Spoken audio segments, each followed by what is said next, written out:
Halo sahabat, kembali lagi di channel Novel Audio.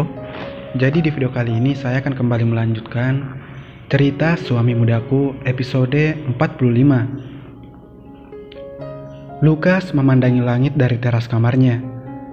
Kebiasaan baru yang ia habiskan untuk menghilangkan kebosanannya. Sudah seminggu Lukas dikurung di dalam kamar tanpa diberikan keluar, bahkan hanya ke dapur saja. Ini mungkin hukuman dari sang Dedi setelah kejadian hebat waktu itu. Makanan, pakaian, obat-obatan sudah disediakan oleh pelayan di dalam kamar.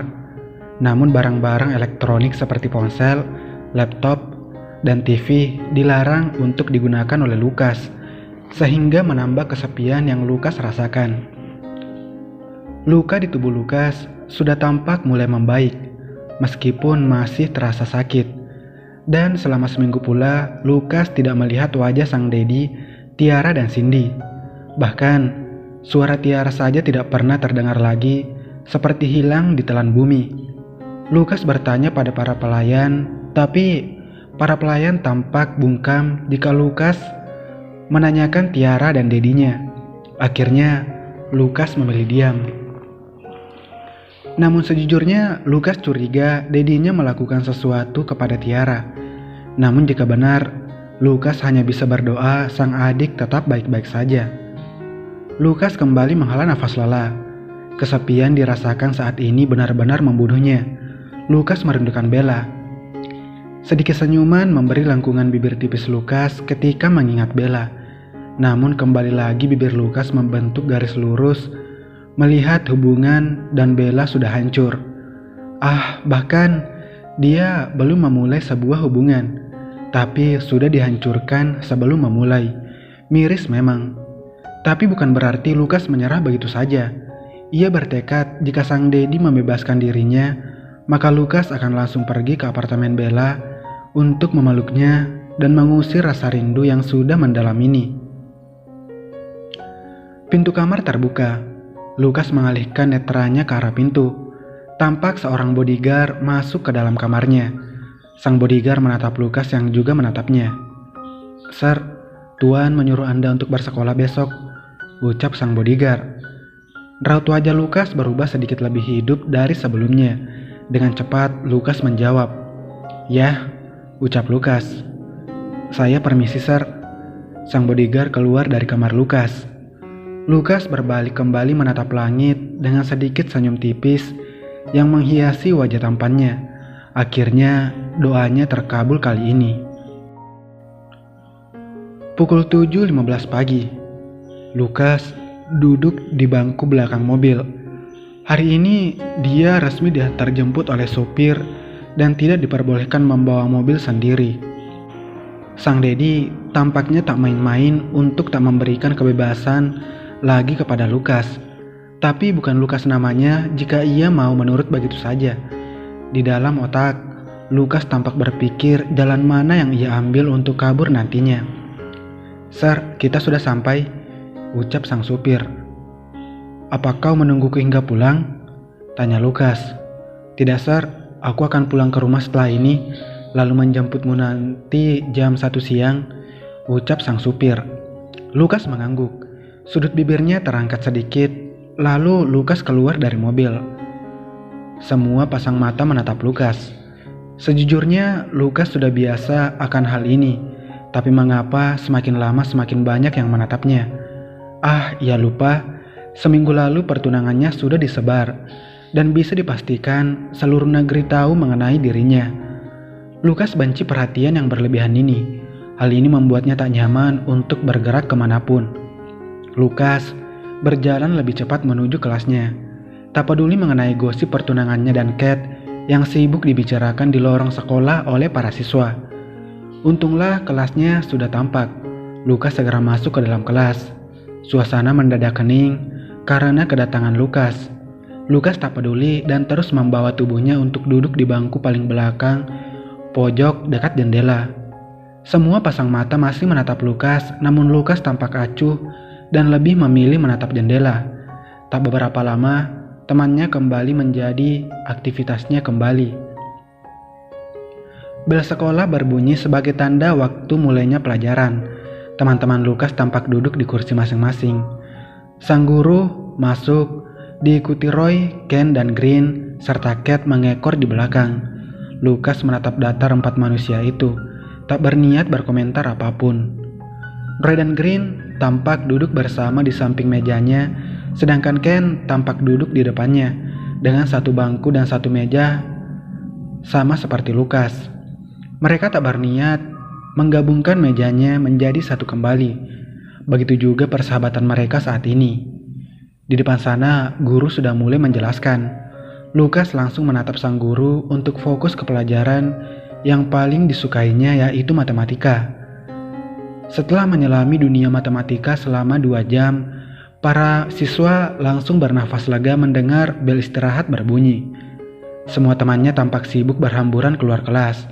Namun Lukas tampak tak beranjak sama sekali dan lebih memilih melipatkan tangannya di meja sebagai bantalan kepalanya. Cat datang menghampiri Lukas. Ia mengambil bangku dan duduk di samping Lukas. Semua pasang mata tampak memperhatikan pasangan yang sudah resmi ini. Cat tampak tersenyum licik sembari melihat sekitar yang menatapnya dan Lukas. Rasa bangga memenuhi dadanya saat bisa duduk di sebelah Lukas secara langsung di sekolah, diperhatikan hampir seluruh siswa di sekolah. "Aku membawakan makanan untukmu," ucap Cat dengan bahagia sambil membuka satu persatu bento yang dibawanya. Tiba-tiba Ken yang berada di depan Lukas berbalik menatap Cat, lalu menatap Lukas yang tertidur di meja. Ken meletakkan sebotol minuman kaleng di meja Lukas dengan sedikit keras. Lukas langsung mengangkat wajahnya, menatap minuman kaleng yang di meja dan menatap Ken. Ken melirik keluar, lalu menatap Lukas. Setelah itu Ken keluar dari kelas. Tak berapa lama Lukas juga keluar dari kelas, membawa botol minuman kaleng yang diberikan Ken. Roy dan Green hanya menatap cemas kedua sahabat mereka dari bangku dengan cemas, dan Cat tampak menunduk malu ditinggalkan dan dicuekin oleh Lukas. Saat ini Lukas berdiri di samping Ken di atap sekolah. Lukas membuka tutup minuman kaleng lalu meminumnya.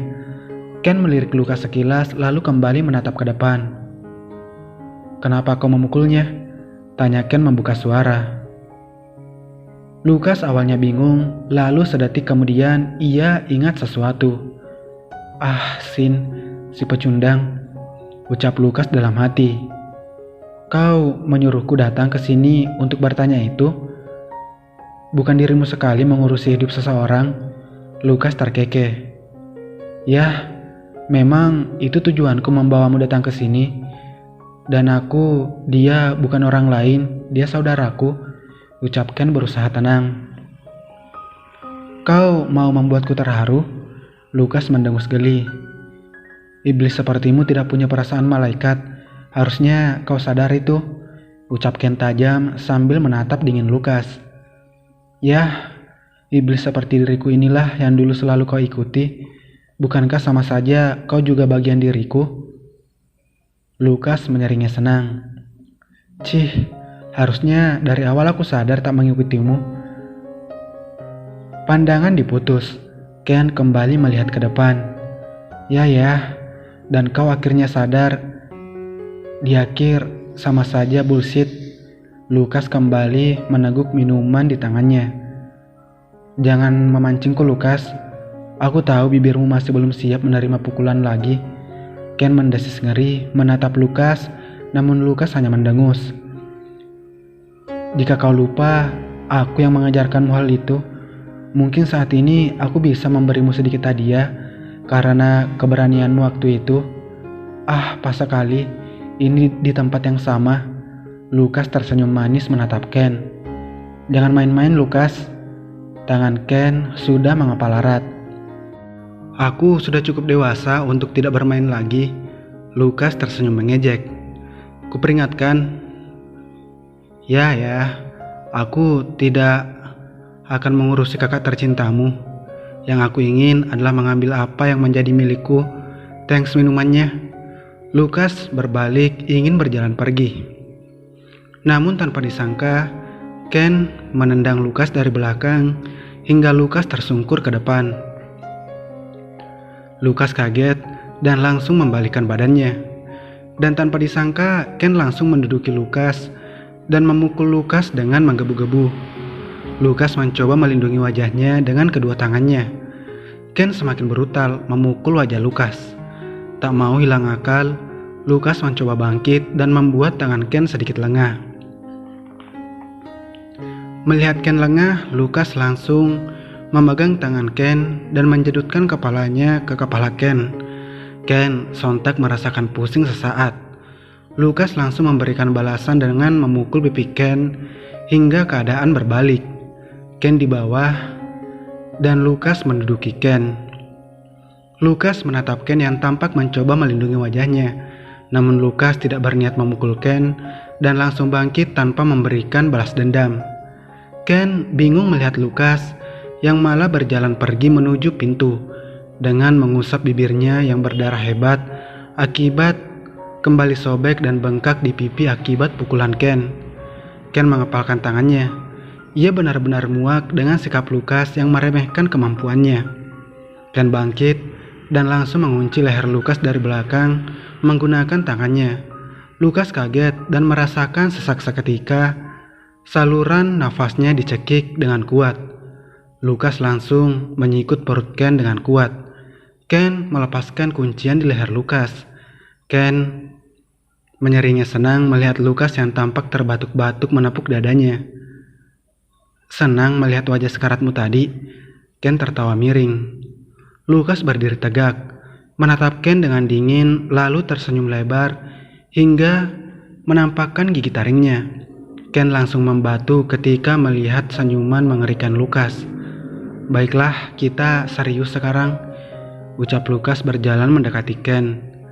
Ken mencoba mengusir rasa takut dan kembali menatap sepele Lukas.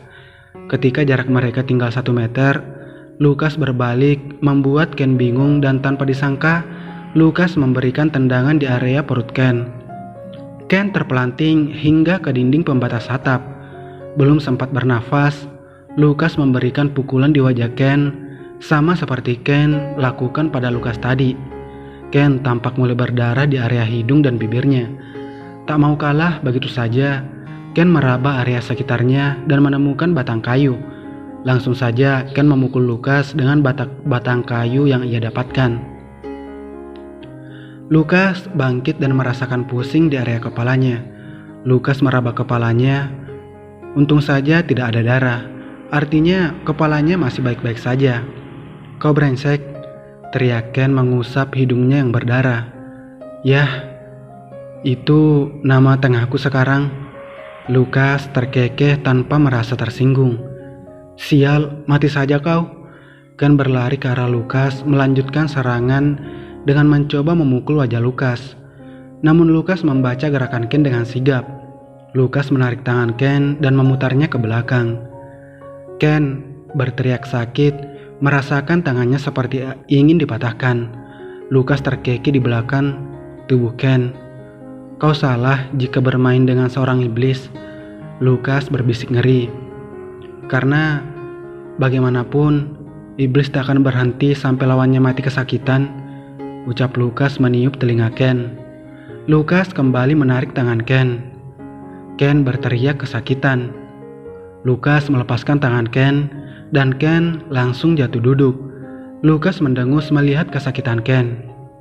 Oke, karena kau juga dulu bagian dari iblis, maka aku hanya akan membuat tanganmu sedikit mati rasa.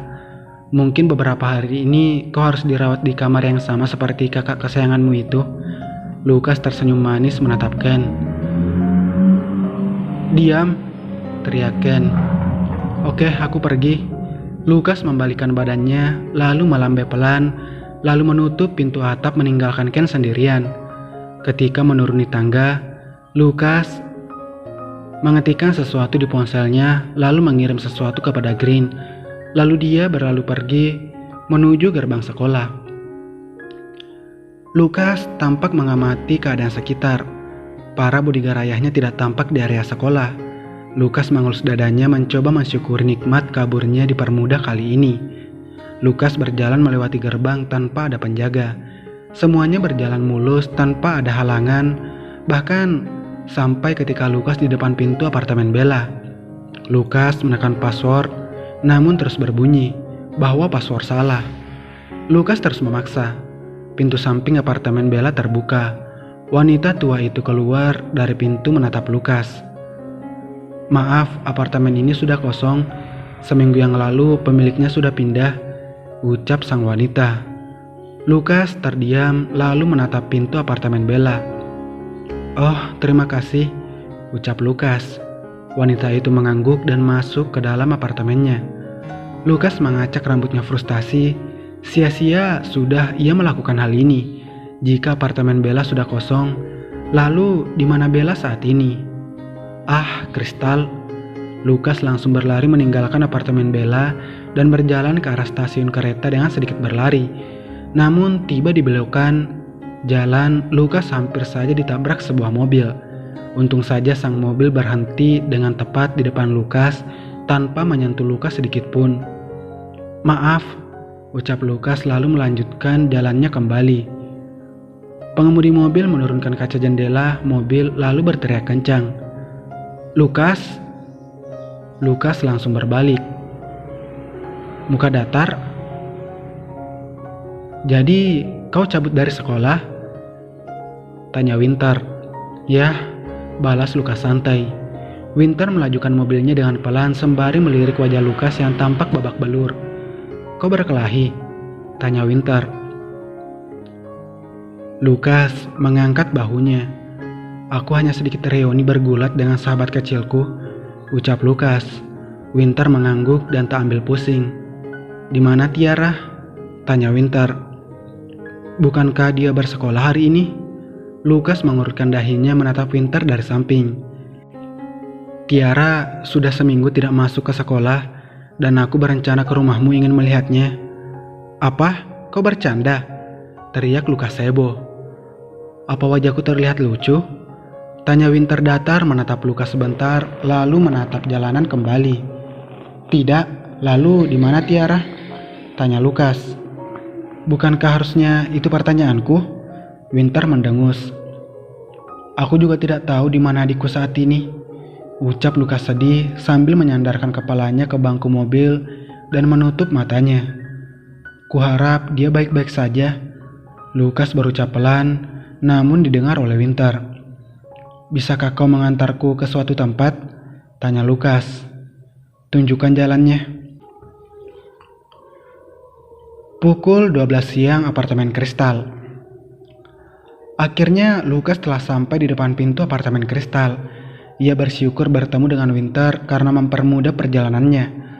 Lukas mencoba membenahi penampilan yang sangat berantakan. Lukas lupa mengobati wajahnya yang bengkak saat ini. Belum lagi masih ada sedikit noda darah yang mengering di sudut bibir. Lukas berdecak sebal langsung mencoba merapikan wajahnya. Setelah dirasa sudah pas, Lukas langsung memencet bel apartemen. Kristal keluar dari apartemen. Melihat Lukas di depan pintu, Kristal langsung ingin menutup pintu. Namun kaki dan tangan Lukas menahan pintu apartemen Kristal sehingga tidak bisa ditutup. Kristal mengerang kesal. "Mau apa kau?" tanya Kristal dengan tatapan dinginnya. "Bella," ucap Lukas cepat. Kristal mengangkat satu alisnya. "Dia tidak ada di sini," ucap Kristal bohong. Lukas mendesah lelah. "Izinkan aku bertemu Bella sebentar saja," ucap Lukas memohon. "Jangan memaksa, aku akan menelpon keamanan," Kristal berucap dengan nada tinggi. "Aku hanya ingin bertemu dengan Bella sebentar saja," ucap Lukas mencoba membujuk Kristal. "Bella tidak ada di sini, kau tuli," ucap Kristal geram melihat kekeras kepalaan Lukas. Namun tiba-tiba terdengar suara dari dalam apartemen Kristal. "Kristal, di mana kau taruh garamnya?" teriak Bella dari arah dapur. Kristal mengumpat pelan. "Bella?" Lukas tersenyum bahagia walau hanya mendengar suara Bella. "Pergi," Kristal berucap dingin. "Izinkan aku menemuinya sebentar, aku berjanji ini tidak akan lama," mohon Lukas. Belum cukup puas kau menyakitinya? Tanya Kristal tajam. Aku tidak menyakitinya. Ini benar-benar bukan kemauanku, ucap Lukas tegas. Terserah maumu. Pergi, atau aku ambil pisau dapur untuk memutilasimu sekarang, ancam Kristal. Hei, kenapa kau berbicara seperti itu kepada tamumu? Bella datang dari arah belakang mendekati Kristal. Bella, jangan mendekat, perintah Kristal. Namun sudah terlambat. Pintu sudah terbuka lebar dan menampilkan Lukas yang menatapnya bahagia. Lukas, panggil Bella kaget melihat Lukas. Baby, aku benar-benar merindukanmu, ucap Lukas melangkah mendekati Bella dengan tangan yang masih setia berada di sisi pintu. Bella langsung mendorong Kristal masuk dan tanpa disangka Bella menutup pintu apartemen dengan kuat. Namun jari kelingking Lukas masih menyangkut di sela pintu. Au! Teriak Lukas kesakitan. Buka, kumohon buka, teriak Lukas menggedor pintu apartemen Kristal dengan brutal. Bella dan Kristal yang berada di dalam tampak kaget mendengar suara Lukas dan gedoran pintu yang kasar. Dan tanpa basa-basi, Bella langsung membuka pintu. Bella syok, begitu juga Kristal. Lukas tampak berjongkok, memegangi jari kelingkingnya yang berdarah hebat. Lukas benar-benar tampak kesakitan saat ini dan dia butuh pertolongan segera. Bella ingin membantu, namun Kristal menahan Bella dan langsung menutup pintu apartemen. Kristal, Bella berucap terbata-bata. Itu salahnya yang tetap memaksa masuk. Aku akan menelpon penjaga dan dokter di apartemen ini untuk mendatanginya, ucap Kristal yang langsung mengambil ponselnya dan menelpon. Bella tampak masih menatap pintu apartemen Kristal dengan menggigit jarinya untuk melampiaskan rasa khawatirnya. Kristal mematikan sambungan telepon dan berjalan mendekati Bella. Sudah, tidak usah dipikirkan, Kristal mengelus rambut Bella. Sebentar lagi dokter dan penjaga akan datang, ucap Kristal. Bella menunduk, matanya masih melihat ke arah pintu. Di luar sana, Lukas masih menahan sakit yang teramat sangat di hati dan jarinya. Suara kompor terdengar. Kristal langsung berlari menuju dapur untuk melihat masakan mereka. Bella bersambung.